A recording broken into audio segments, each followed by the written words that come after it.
Hey, cool. Cool. What's up, man? You made it. It means a lot that you're here, really. I'll make a big deal about it. Yeah, no. Wow, Grand Cru. That's a nice bottle. It's all right. I'll open it at the bar to let it breathe. All right. Yeah, glad you came.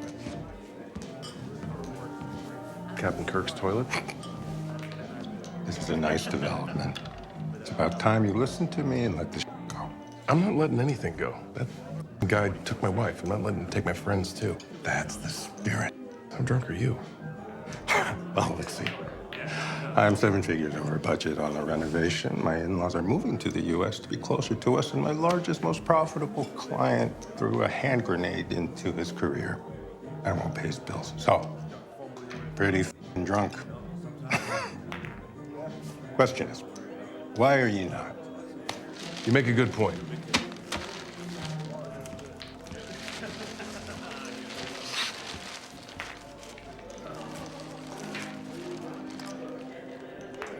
BlackTree TV. I'm here with the Dominican Princess Aimee Carrero and Mark from Texas for the new show about the rich and reckless friends and neighbors. So first, I gotta talk to you, Mark, about your time at Bucknell, where you was the captain of the football team, and I want to know, first, how did that experience prepare you for playing Nick? And how did that experience prepare you? No, that's a great question. I wasn't ready for someone to Blast bring from the that up. past. Yeah, blast from the past, the Bucknell days. First of all, as an actor, it's very rare that I get the opportunity to play athletes. And as an actor and former athlete watching TV and film, there's so many times where I watch someone who's playing an athlete who, clear as day, has never thrown a ball, has never made a tackle, has never taken a real jump shot. So I wanted to do the character justice as an athlete, to make him more believable than what I usually see. But I think, thinking back to, again, being a captain, the leadership, the ambition, the work ethic, all those things are translatable, first of all, to acting, but also for this character.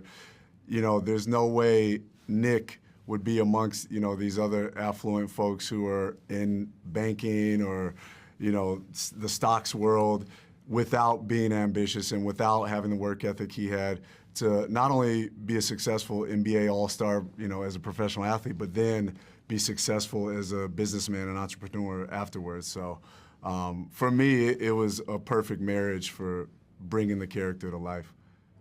When Elena said she wanted to be partners, it turned out she meant immediately.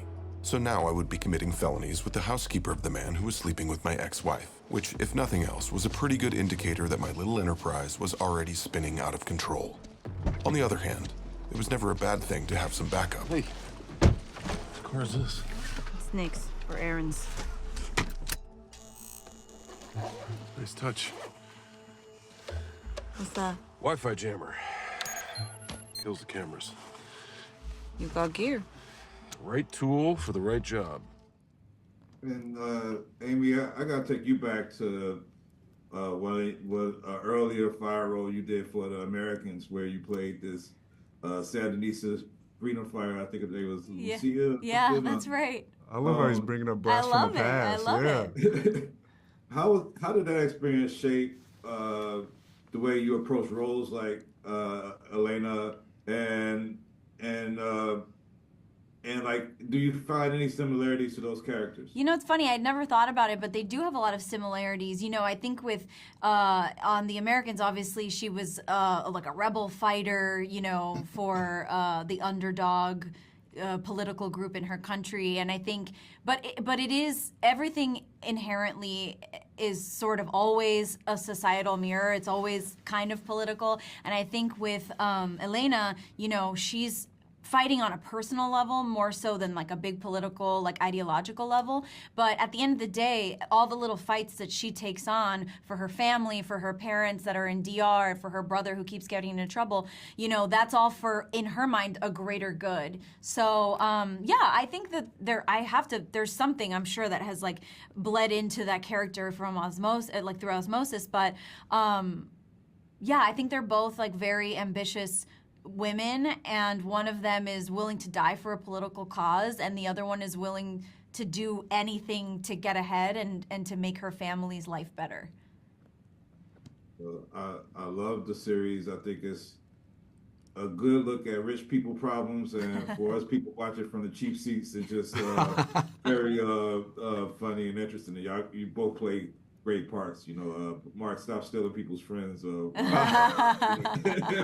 Thank you. We get to like hang out in like really nice houses too, like from, you know, we get to shoot in these like insane mansions. Yeah, so it's fun for us too.